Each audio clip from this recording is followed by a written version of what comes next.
at the center of it all session.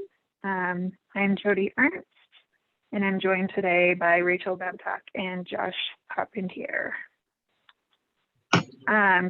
Today we're going to be hearing from Map Academy, which is a very innovative AEC that uses an asynchronous blended model and student-centered assessment system. That was a mouthful. It's 10 o'clock for me. I don't know. Hopefully you guys are doing better since it's noon for you. Our hope today is that you'll walk away with some tools and processes that your schools can use, both in COVID times and outside of COVID times. I am from Momentum Strategy and Research. We have been involved in AEC performance outcome research, accountability framework making, helping schools set and select measures and set goals, as we did with Map Academy. Yeah, lunch is already. We're currently working with a number of authorizers across the country on doing some of this work as well. I will remind you that you all are in control of your mute function. We are not, so please make sure that you're muted unless you're speaking. Josh, Rachel, you want to introduce yourselves in Map Academy? Sure. So my name is Josh Charpentier, and I'm joined by Rachel Babcock. We are the co-founders of Map Academy Charter School in Plymouth, Massachusetts. Map Academy was chartered in 2017, and it was created based on our experiences working for the Plymouth Public Schools, which is the big district that our charter school is located in. We were district administrators running the alternative programs, really putting Band-Aids on problems that we felt needed surgery. We set out to solve a problem. We weren't necessarily looking specifically to open just a charter school, but we needed to do something differently to serve students who were at risk of dropping out of high school or who have already dropped out of high school. So Map Academy Charter School specifically and intentionally recruits students who are at risk of not succeeding in high school. And we set out on a journey to totally do high school differently. And now we are in year 3 of operations of doing high school differently here at Map Academy. Rachel, anything to add? Hi, everybody. I don't know that I have a ton to add as an introduction, but I was a longtime English teacher and instructional coach before Josh and I began to collaborate in alternative programming, and we have combined, we were lucky to have a grant-funded planning year between our authorization and our opening, and we were able to look at models nationally, and we were very fortunate to have the opportunity to build a school from the ground up. And so all of the things that we've implemented here at Map Academy have been intentionally designed to try to capture student engagement in a different way so that we can cultivate success. And the pandemic has certainly uprooted things a little bit, but we are very happy to be open in a hybrid model and continuing to chip away at this work that we're going to talk about today. Thank you. So one of the reasons I asked Josh and Rachel to present was because I saw this newspaper article back in March that highlighted them. And of course, I was happy to see them since I know them and have worked with them, but was really struck by some of the things that were highlighted in this article about their response to COVID and how quickly they were able to pivot, almost not even pivot because your model was already somewhat hybrid, or was hybrid rather. And so what I'm going to ask you to do is talk a little bit more about the unique things about MAP And then I'll describe a little bit about how we worked together to come up with the system that you have for tracking student data, and then ask you to show off some of your cool tools that you have developed to help you do that. So yeah, if you want to walk the audience through how you're different. Sure. So it is a lot of descriptors to say that we are a blended, asynchronous, competency-based alternative charter high school.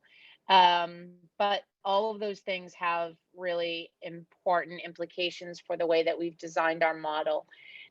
We knew very early on that if I take those sort of in order, so blended, meaning that our students, because like many of you, I'm sure, are coming to us with really complex sets of needs and traditional attendance policies and traditional mandate, regardless of a pandemic, that students be in a seat for a certain number of hours or a certain number of days of week, or that they do all of their learning within the walls of school, was not going to be the way that our students that we're targeting are going to thrive. So being blended allows us to use technology. We've always leveraged technology. We're not an online school. Our curriculum and our content is designed to work with students, for students to work with teachers, and honestly to work most of the time here. We're a bricks and mortar school, but we are blended, and we are asynchronous by design. We partnered with a school in the Bronx, Bronx Arena High School, to leverage their learnings with competency-based blended learning for high-risk students. And they have a competency-based tracker LMS system that we have our own instance of. So that has allowed us to put all of our coursework into the digital format so that students can access it from anywhere at any time. So we don't use grade levels. We have a system, which we'll talk about more, to use engagement phases. And we know that whether a student is in grade 9, 10, 11, 12, or whether their even age is not an accurate descriptor of our students' progress.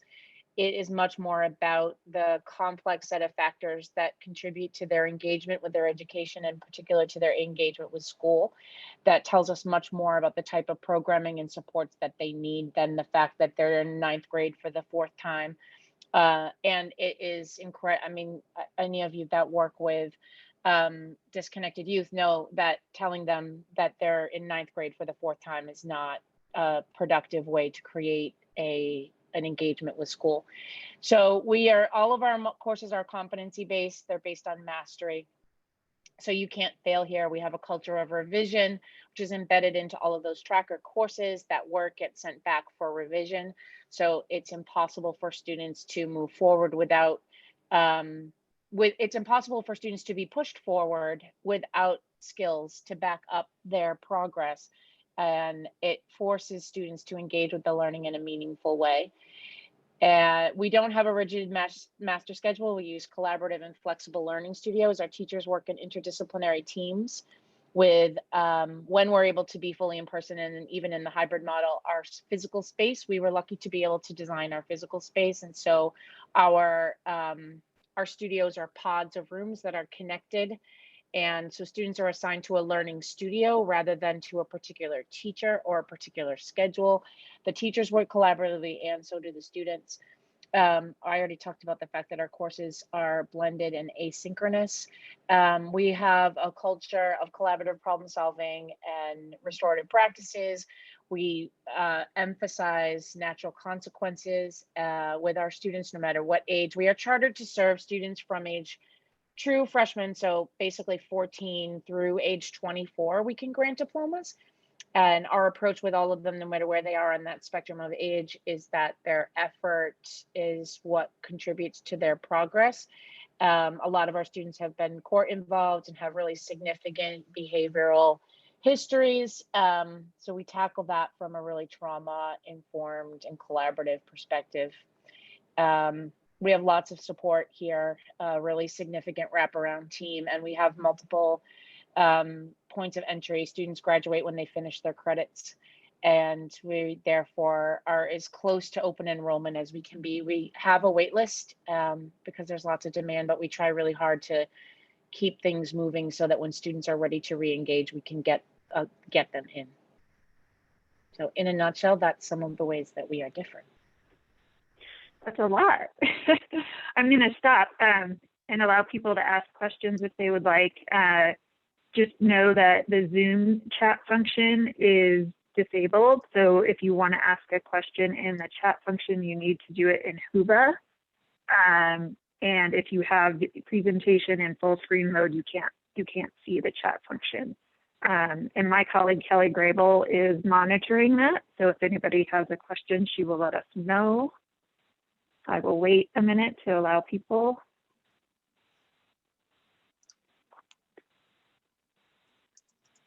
Okay, I'm going to go ahead and go on, and you can always type in chat anytime you'd like. So this idea of engagement phases, we talked about the three of us last year at this conference, and at that time it was still pretty conceptual. You were definitely doing a lot of it, but hadn't really framed out the tools as of yet. This is something that Momentum, in collaboration with Map Academy and several other schools, has really started to work on a lot with folks. And so I'm just going to describe it a little bit here and then really kind of facilitate just a conversation with you too, and hopefully the audience members as well, about how you're implementing it. So in brief, we've come to call it at Momentum the student-centered growth system. It's kind of a performance management system, if you will, where you have a lot of things that you're measuring and documenting, and really what this system is meant to do is look at multiple measures across multiple domains to help you all identify student needs, get students to the programs or interventions or appropriate courses that they need, and then to reevaluate on those metrics over time to track students' growth. There are, in our process, 3 domains. Kind of the first one looks at, academic skill or placement, I guess, how far off track they are. The second is kind of more academic engagement, behaviors and attitudes. How often are they attending? Do they see the value of school? And then the third domain is in the area of social emotional needs and well-being. So here's just an idea of how, and you're going to see a much deeper dive into this. This is just an example of like the types of measures that can go into each of the domains. Typically there are multiple measures within each, but really what it's meant to do is capture the fact that not all students are in the same place, like Rachel was saying. So on this diagram, if you're to the low left, you're a student who is a bit higher functioning than the student who would be up in the high right. So this is like the relationship between how long time the student needs to engage in their academic work and the relationship with that and the level of support or that they need. And so maybe someone who's a 4 was a teenager who got pregnant, who prior to being pregnant was pretty much on track, and now they just need some extra support to help them continue along their educational career. Someone who might be doing needing a bit more support, might, have moved around a lot, gone to a number of high schools before finding Map Academy or one of your schools, and it is really like 2 years behind credit and has some significant social emotional support needs, doesn't feel connected with school or with peers, and so really needs, to focus on some social emotional development perhaps. And then, all the way up to someone who might be really high need, which we call here like a phase 1 or a phase 0, has been in and out of juvenile justice system, is 19 years old, but reading at a 3rd grade level. I'm assuming that many of you probably can picture each of these students. And so the dots on this diagram kind of are just meant to reflect that students will come into you all over the place. Like you'll probably have all of these in your building, in your building when pre-COVID, that you're serving now remotely. So this is really what you're trying to capture with your phasing system. And you have developed out several tools to help you do that. And I'm going to ask you to talk about those. I do have some links so I can pop them up when you're ready to talk about them, but I'll let you start describing them. Sure. So one of the exciting parts of this journey is last time we presented at this conference last year, it was conceptual mainly because we needed it to be approved by our authorizer, the state of Massachusetts. And now 1 year later, we actually do have this engagement phasing system approved by the state of Massachusetts to use. So we've created some tools to help us identify, because we all work with this student population, and we can probably all quickly categorize students into 4 phases pretty accurately just by knowing the student's history. But we really needed a way that we could create a rubric that would actually assign a cumulative index score so that we had a way to categorize them. So now that if you go back to last year, we were waiting for this to be approved by the state of Massachusetts. We now have it approved by the state of Massachusetts.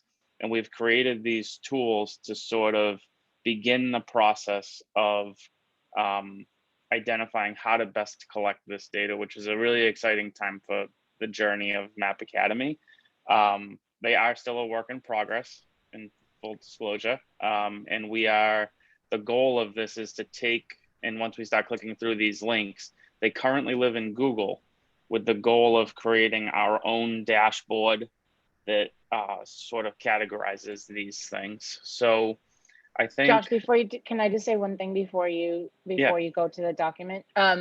Because approved by the state of Massachusetts, we have an alternative accountability framework here in Massachusetts, which allows us as an alternative charter school to provide alternative metrics. So we were able to draft an accountability plan that actually ties our data here to demonstrate success in our population via these metrics, which is what was so exciting to us about getting that approved, was that it actually goes toward our annual reporting and toward our renewal of our charter to be able to document our progress toward meeting these.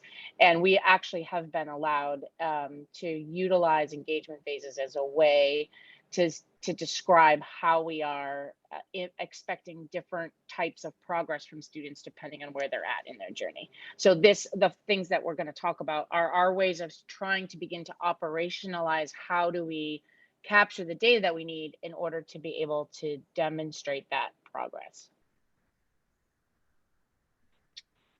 Thank you for that clarification. That's really important to point out. Which document would you like to go to first? So I think the best way to go through it is, I'm just reading the question about COVID phased approach to tracking system. I think that when the pandemic first started back in March and we had to shift everything online, one of the things that we really struggled with was finding sort of like a place for students and staff to go to find everything that they needed to. So I think we can start with the student center. The Student Center was one of the first things we created when we had to go fully remote. And it's a landing page on our website. I don't know if, do I click that or do you, Jody? I think you have to click it.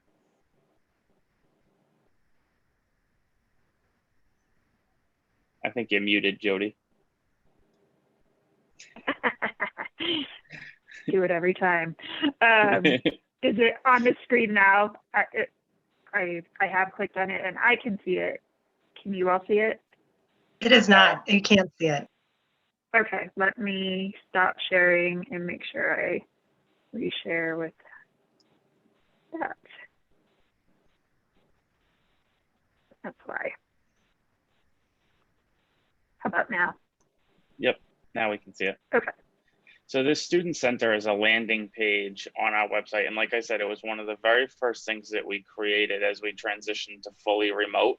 And as Rachel mentioned earlier, we are now hybrid. So we do have students in the building every day, but we still leverage this Student Center for the students who are remote on the days that they're supposed to be remote. So as you can see, it's a landing page that really students and families were confused as to where they could go to get certain things. So this serves as a one-stop shop of where students can go to find student support, technical support, academic support. We really wanted to make sure that when we had students learning fully remote, that they had access to all of the supports that they would have in person remote. Obviously, it doesn't look the same because it's remote, but like for example, a student support request, if you click that, these are all public forms too. If anybody was to go to the website, you're more than welcome to borrow them. I guess you can't borrow them because you need permission. Lied. I take that Lied. back. I thought they were public. They're public to map domain. Oh, is Which that is how not we set it public. up? Well, Yeah. it's a Google form that allows for a student to go on and say whether they needed some support with housing, whether they needed some support with transportation, whether they needed food, and anything in between. And that automatically sent an email to myself, Rachel, and our student support staff. Same thing with technical support. We were getting inundated with basically the most common thing was actually password resets because students didn't have their they had gotten logged out and they needed to get logged back in with password resets. So, and the other really cool thing that we started was, if you go to the top of that, is that live remote support. We have it's just a Zoom link that we keep running all day long, and students can log in, and at any time, Monday through Friday, 8:30 to 3 p.m., there's a teacher manning that Zoom link so that we can provide academic support to students all day during the day. Now, they may not, if it's a math teacher manning the Zoom support and the student needs some ELA support, that might sort of be like a virtual receptionist stop where they talk to the math teacher and then gets connected to an English teacher. But we really tried to create a place where students could feel supported even when they were in remote learning. So if you go back to the, there's a video that explains it all too. If you have that is public. I know you can watch that. So if you want to go back to the other documents, we can start walking through the dashboard and the success plans. So that the virtual student center was designed for to be a place where where kind of students could come, but we needed to, and it has evolved, but it has lived pretty well. But we also needed we need a place for our staff to sort of come together around what was happening with student learning. So, I guess that we should go to the academic tracker. Yeah, I think it's a good place. I know we can go back to the success plans, but this actually, I think it's helpful to talk about this and then go back, because we needed a place for teachers to kind of congregate and to look at things from one perspective. So once we had the student thing up and running, we made a Google sheet that is a remote academic dashboard for our staff to utilize to talk and to hold onto the information that they needed to track engagement in our students. So a lot of things that we're going to talk about are all linked on this Google Sheet, which serves as a dashboard for our staff so that they can easily access in one place the information that they need as they're working with students, whether they're in person or remote. So that holds a lot of things, but one of the things it holds is the success plans, which is probably a logical place to go next. One of the things that we rolled out, a lot of the metrics in our accountability plan that we work together with our authorizer on are around the idea that in order for us to track student progress as it pertains to their own growth, we needed we needed a document that was going to hold and track all that. So we worked very hard over the past year to come up with a way for students to be in charge of tracking their own progress in collaboration with their teachers. So success plan, otherwise known as individualized learning plans, it's not something that we created. Those are widely used across the country and definitely widely implemented in different ways here in Massachusetts. But we linked our success plan to our accountability metrics. So this is a Google template. Each student has one, and there's an overview tab with a student's basic information and a vision, a personal social tab, which is student facing. The goal of this document, although some of our students at the beginning of their journeys in early phases may need a lot of adult support to engage with this document, the goal is that as their engagement is more secure, that they're doing more and more of the curation and the completion of this document and the tracking of their own progress. The personal social tab is linked to the CASTLE frameworks, and each of those drop downs is a place for a student to set a goal and assess how they're doing relative to that core competency.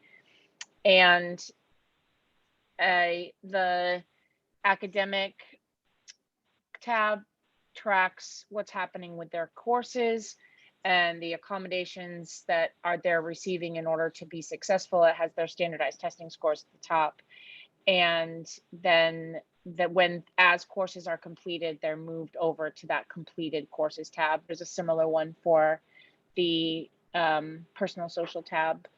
And then the last tab, the pathways tab, is linked to, we utilize a platform called MIFA Pathways here in Massachusetts. It's a college and career planning platform that it allows our students, there's lots of other versions of this. I'm sure that a lot of you are using different things for this purpose, but it's the Massachusetts Educational Financing Authority. So it is really useful for many of our students who may be looking at public community college or other post-secondary options. It has a lot of interest profiles, and it allows students to move from sort of a landscape assessment of what's out there to their skills assessments. And then ultimately down at the bottom, this links them to, as they prepare to graduate, to their capstone project and their post-secondary plan, which are graduation requirements for our MAP Academy students. So the success plan, there's lots of individual metrics within our accountability plan that are linked to pieces of data that are coming out of these documents.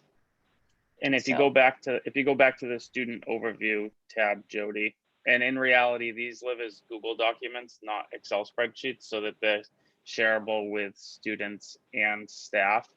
If you scroll down a little bit more, one thing that in Google, you can add a formula, so it'll show you when it was updated, so that we can keep them updated with our staff and students.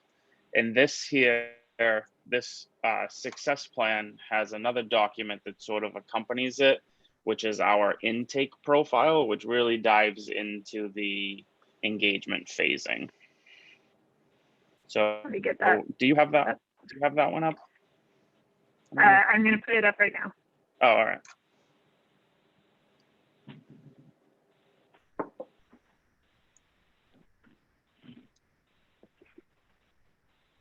So because, while Jody's pulling that up, because a lot of the metrics in our accountability plan are linked to comparing students to themselves and tracking progress in a phase 1 student, we're able to say we expect a certain level of attendance from a phase 1 student. We expect a certain course completion rate. We expect a certain need for wraparound services. And then because of that, it's really important to phase students at intake. So along with the development of the success plans, we've done a lot of work on this document, which is creating a more robust, we were always doing, our social workers have always, they're amazing, and they've been doing a great job at getting to know students from the very beginning, but we weren't tracking the types of data that we needed at intake to allow us to show and document the growth. We could anecdotally talk all day about the progress that our students have made, but we definitely were not getting a solid enough baseline at intake so that we could be more analytical about the progress. And once it became part of the way that our authorizer is going to assess our progress as a school, we knew that we needed to really dig into figuring out how to track that better without having it be so cumbersome that we couldn't sustain. Because we're still growing, we started 3 years ago, well, 2 years ago, I guess. In year 1, we had 130 students, then 160, and now this year we're at 190. But because of normal attrition and graduation and kind of always being over enrolled, our social workers actually did intakes on 65 or so new students this year. So we have 2 social workers, and they are fantastic, but it also is it's a lot of intakes. So this form is designed to help with that. So this form here, which also lives as a Google Sheet, is our first stab at actually operationalizing the engagement phases. You'll notice the row that Jody has highlighted this as engagement phase and date. So this particular student had his intake on August 6th of this year, and it was determined that he was a phase 3 student. So one would think, well, what determines that this student is a phase 3 student? So if you click on the next tab where it says engagement phase, we actually built into the document itself all of the engagement phasing metrics that would determine a student's engagement phase. So if you just look at the first domain, for example, of how far off track, there's 4 subcategories on that. I'm not sure if those of you who are watching it on the screen can read it, but it's showing, how many credits they have, the NWEA assessment data, how many high schools they went to before they came to us, and what was their MCAS assessment data, which in Massachusetts, MCAS is the state required assessment. And there's a numerical value assigned to this rubric down there, and where it says domain 1 index. So this student, for example, and we're working on iterating this, we just changed it so that when like a core credit, for example, if they get the numerical score, we're highlighting that cell so it will show the exact why they got an engagement, why they get a domain 1 index of 8. And then if you scroll down, once you go through all of these domains, the sheet itself will calculate what the student's score is. So the total index score for this particular student was 32. Now, when you take 32, we've categorized what the index score is compared to a phasing system. So phase 3 is a student who has between 26 and 35, but we also had to have no more than 0 in the social emotional index, because we know that the social emotional index can really heavily outweigh some of the other items on the index chart. So this student, once you go through the entire process, is a phase 3 student, and it gives a little bit of a general description of what a phase 3 student is. So our general description of a phase 3 student, and Rachel and I know who this student is, and it's pretty accurate that the student's coming to school regularly, experiencing some success. They've turned the corner and they see the light at the end of the tunnel, and they have a more optimistic outlook toward graduation. So that is our first stab at operationalizing this. The goal being is that we want to take these, because it's a lot to bounce between Google Sheets and but we didn't want to go right into putting this into a data dashboard because we know that some things are going to be iterated on as we live through trying to figure out how to best use engagement phases. We are also working behind the scenes with some data warehousing experts on how we can get this to live in a more user-friendly data dashboard. But it's been very user-friendly from a staffing standpoint, because our social workers were always meeting with students at intake, but to have these notes, and if you go to the next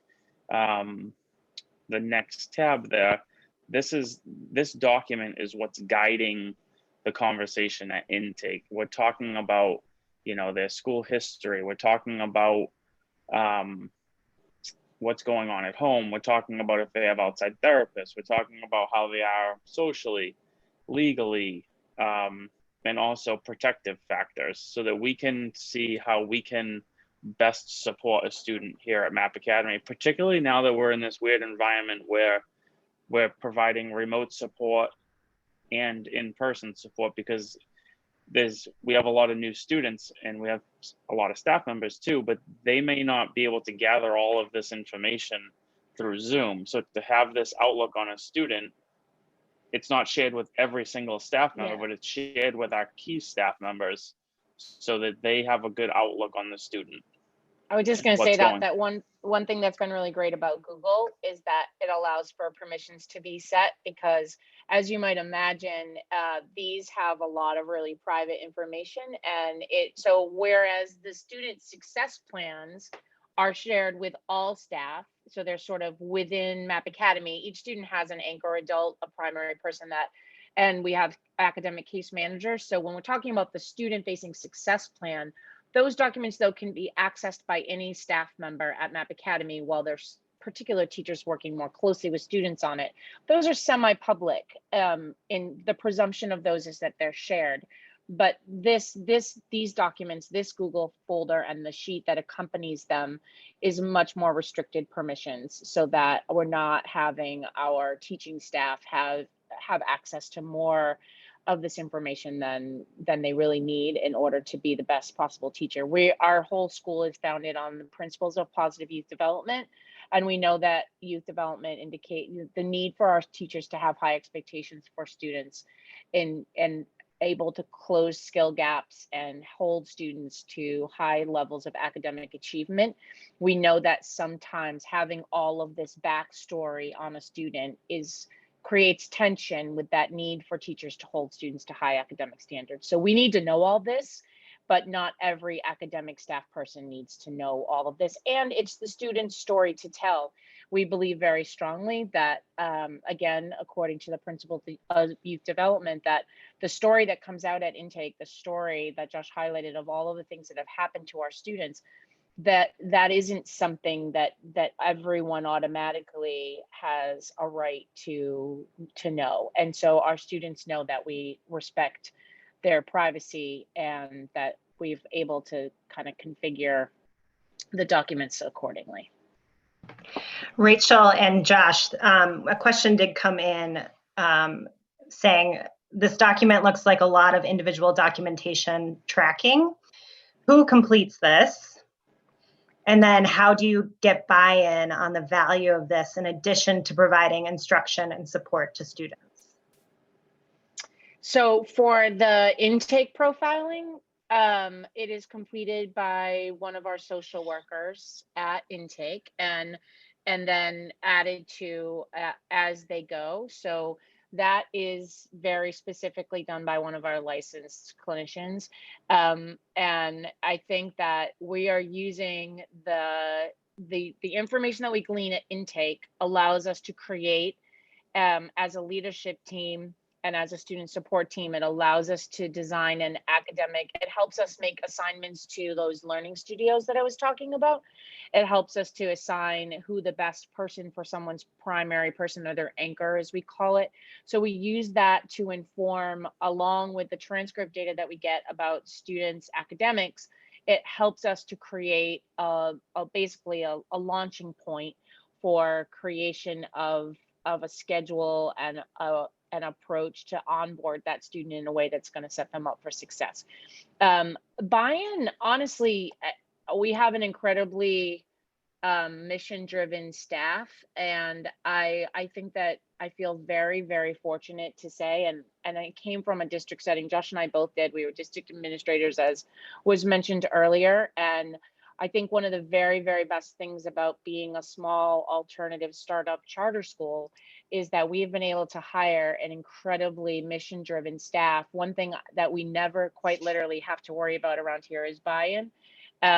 Sometimes we have to, I think, rather than buy-in, I think as leaders, part of what we need to do around here is to scaffold things so that our staff are set up to tackle the things that they can tackle and not try to tackle all the things. And so that's where the privacy of those and the permissions come in. Like, we have a pathways coordinator who's absolutely amazing. She helps students with career development and helps them get jobs and helps them talk about their goals.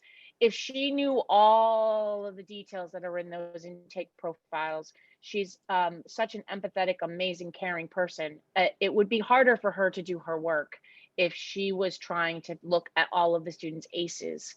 And so I think that partly for us, knowing our students really deeply is fundamental to our model and to the type of kind of repair work that needs to happen in order for students to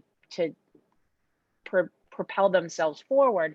But it does, we have had to do a lot of work around who knows what and when and why. And that is, yeah. And as far as the student success plan goes, one thing that we were struggling with was getting students to go on and actually contribute to their student success plan, because it is a student facing document. And as we mentioned earlier, we do have a blended asynchronous learning management platform that houses they're not online classes. We can't stress that enough, but they are teacher-led classes, and it houses all of our content in the cloud so that it's accessible anywhere. So what we did with the student success plan was we actually took the contents of the student success plan and turned it into an elective course that actually walks the student through their success plan. So that has been really helpful in getting student buy-in to actually make the success plan a course. We were hesitant on starting it out as a course because theoretically a student success plan should really have no end to it until they graduate. But it has helped with getting student buy-in, knowing that they were going to get a half of an elective credit at the end of it. I see a question in the chat around how often intakes are happening and if students have significant life events that change their support needs, are you allowed to revise the intake as that happens? I would say absolutely. Our model, if anything, the goal of those intake profiles is not that they stay static documents. The goal of them is that there's other tabs along the bottom for tracking interventions and logs and such. I wish I could say that we were 100% up to date on all of the things. We're not. I think that developing the systems so that our staff have the capacity to document all the great things that they're doing is very much still a work in progress around here. So the intakes happen anytime we enroll. Our charter is, our general enrollment policy is for quarterly enrollment windows, and that we're relatively true to that. We've been closer to 3 windows rather than 4 since we're operational. We're sort of working toward that 4th one, but we have an enrollment window at the beginning in August. We have one, sometimes we have one in like late fall. We did bring in a few students just recently, and then we'll have an enrollment window in the end of January, beginning of February. And so the intakes are happening at those intervals. And then at times when we don't have a wait list, we sometimes will bring in 1 or 2 students at a time, and then that intake would happen then. And then the vision as we scale this out, we currently only have intakes for this type of intake has only been for this year's group. So I think it was around 65 new students that came in, and then we don't have the capacity currently to go back and create those for all of the existing students that have rolled over. And we are honestly still figuring out how to make sure that all of the amazing updates that happen. So the question asked about changes in support. And we have an absolutely phenomenal wraparound team and they are responding every single day to things.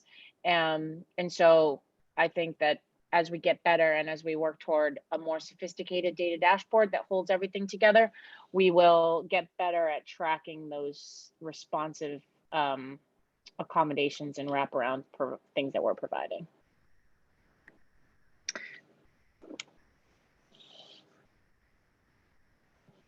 I also see a question about getting pushback on student learning plans as a compliance requirement versus the value for individual support. This is definitely not seen as compliance by our students or our staff. The fact that this is linked to accountability metrics is really something that's only known to our leadership team. I mean, it's not a secret, but our teachers and most of our staff don't even fully realize that there's accountability attached to any of this. They really are plans that are designed to help students be successful and be in control of their own learning. They promote student agency, and that's how the students see it.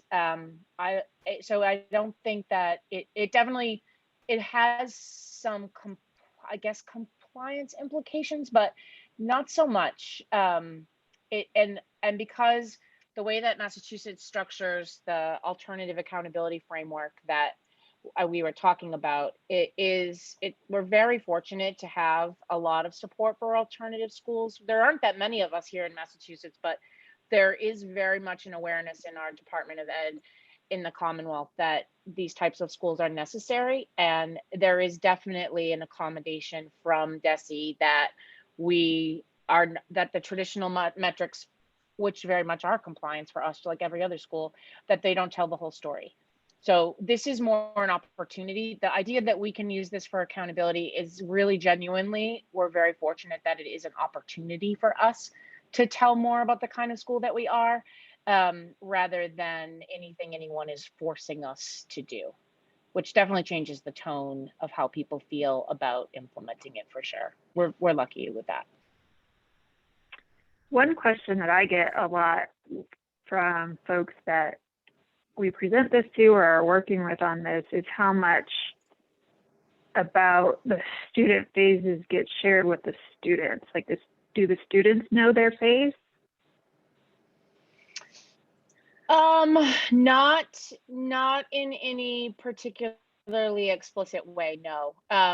It is not something that is, I think the concept is designed to be one that we can talk about with students in terms of their growth, but no, it's largely an adult, and it isn't something that really creates a lot of, it doesn't have what phase, because we're small and because of the nature of our model, because of all those sort of fundamental things we talked about at the beginning in terms of how a student's day is structured here, and because flexibility is built into every sort of piece of our model, what phase they're in doesn't have a ton of direct programming, not obvious programming implications.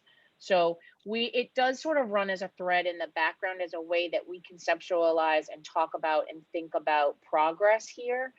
And I think in more ways, the students are aware of it as we talk about that sort of part. I think the biggest way that students are aware is more the reality that as they adjust to being here, they feel their progress accelerate.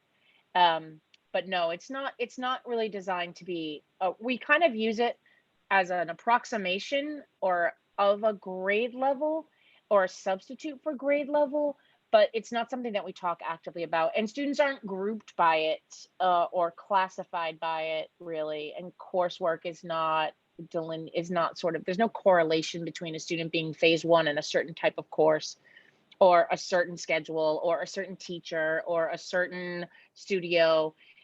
We're heterogeneous sort of within our studios, and so it isn't something that is really student facing. It's not hidden, but it's not really something students feel. And we just, because of everything that happened in the spring and continues to happen with the pandemic, it was significantly delayed getting approval of this. So we actually got approval to use this as a metric over the summer. So it didn't feel right to roll it out to students while they were hybrid.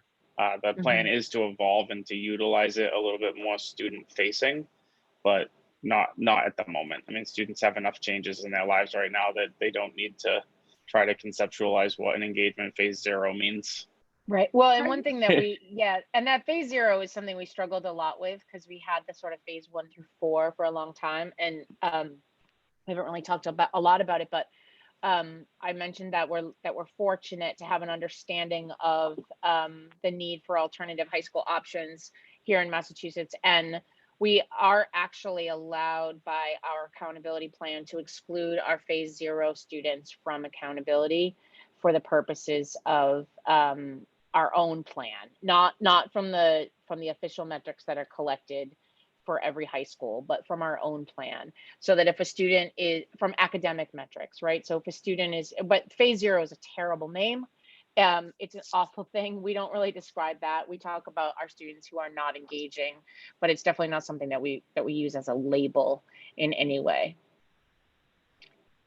But it does allow us to take I mean, we all work with students who we could see as phase 0 students, those students who are not walking through the door, those students that we're doing everything we can to get them to walk through the door. It doesn't do much good from an operational standpoint to reach out to one of those phase 0 students and tell them to start working on their math class.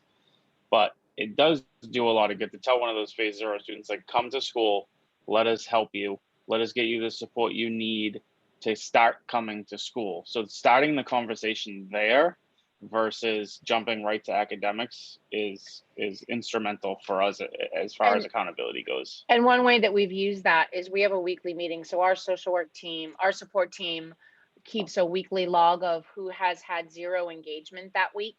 And we have a standing meeting on Fridays where we run through the entire roster from an engagement lens.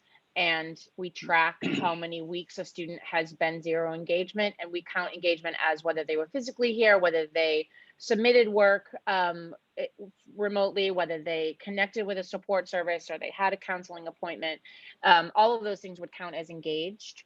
But if a kid is, or a young adult is 0 engagement for a week, then every Friday that comes up in our meeting, and then we track how many weeks of 0 engagement a student is, and that impacts the type of interventions that we try, whether we try home visits or we try adult supporter meetings. Do we try an array or outreach from our nurse?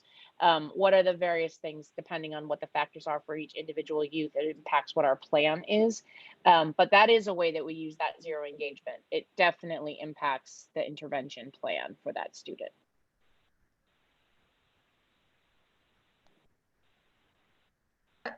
Another question came in as far as, are the students still being evaluated for accountability reasons by standardized assessments? Mm-hmm. Yes, absolutely. Unfortunately. Well, in Massachusetts, we only have it's a 10th grade assessment. So MCAS, it really, we get dinged on participation rates more than we do on our students' actual assessment scores. The MCAS assessments, again, I feel pretty fortunate. Our students we have MCAS in math, science, and English. They're 10th grade assessments. And so there's plenty of opportunities for students to take them again. And we generally don't have a lot of problem with our students demonstrating competency on those assessments. Where we do get dinged for some of our low engagement students is that if they are supposed to sit for the test and they're absent, then our participation rates go down. In fact, we're currently classified as a school in need of, we're always going to be school in need of targeted support based on those metrics. But there is then the understanding that even though our participation rates in MCAS may be low, our actual scores are pretty decent, and the state does track the growth in our students' scores. So yes, and it doesn't impact us all that much. And you're using NW. Oh, sorry. And you're using NWEA as well, right? Yeah. Mm-hmm. And then are the phases then used to aggregate data like subgroups, or do they get totally separate benchmark goals for each phase? Oh, I would love for us to get to that point. We're going to be working with Jody in like 2 or 3 years when we get ready to start doing that work. That's the vision. It's not, I can't tell you what's happening now. But over time, as we get better, this is year one of implementation and it's a pandemic. So yes, over time, the vision would be that we are able to drill down, and as we work on developing a more sophisticated platform to hold all of this data, which we do have a grant for. As Josh mentioned, we're doing sort of a landscape assessment right now. I actually would love to hear if any of you have anyone that you've worked with to help develop, robust data dashboard platforms, because we really will need that in order to pull all this together. But yes, that's the vision. Stay tuned. Maybe 3 or 4 or 5 years from now, we'll be able to talk about how we're aggregating data out of subgroups. But for now, it's just a pipe dream to get better at.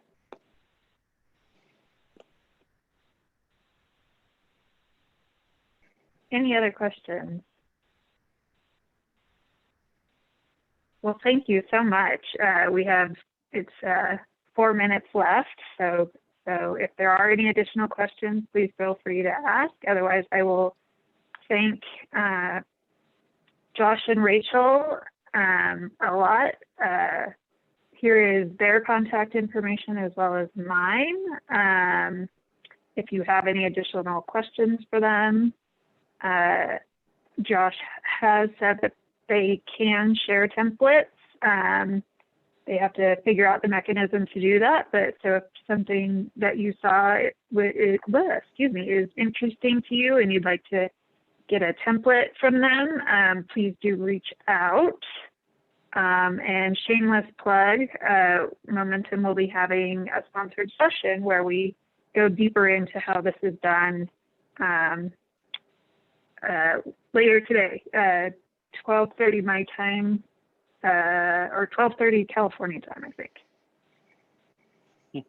So thank you all for attending, and I hope you have a great conference.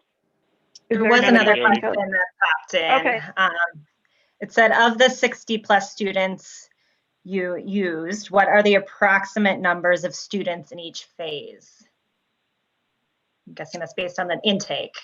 Yeah, well, yes, and I don't know the answer directly, but I would say that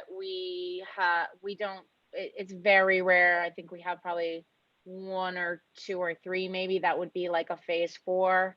I would say we have a solid, maybe of that, I would say we probably have, I'm just estimating we probably have around 10 that are phase 3.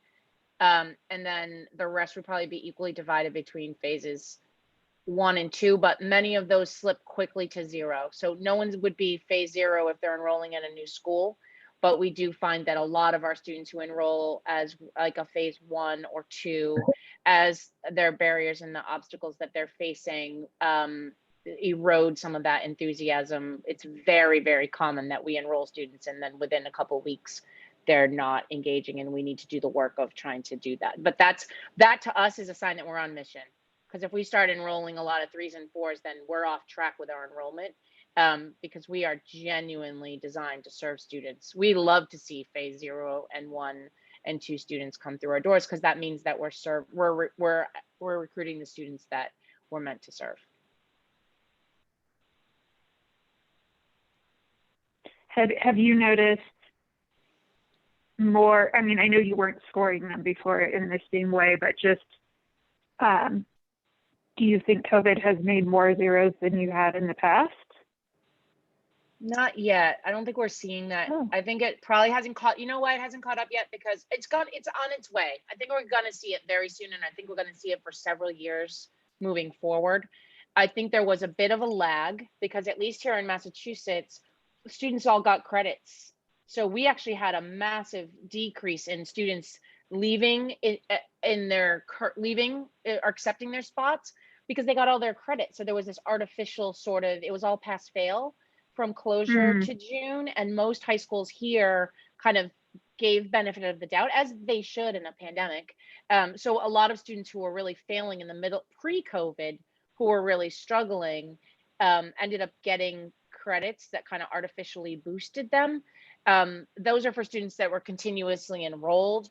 I think for students who are coming to us after disconnected students coming to us, absolutely. The level of disconnection is rapidly increasing very substantially. And the degree to which we're having to work to get them to be able to focus on school is definitely significantly impacted by COVID for both our students that were already with us and our new students, because they have to work and there's, On the flip side of that, we've also seen a lot of students who pre-COVID were actually phase 0 students, and then without the stress and anxiety of actually having to show up to school, started doing work remotely.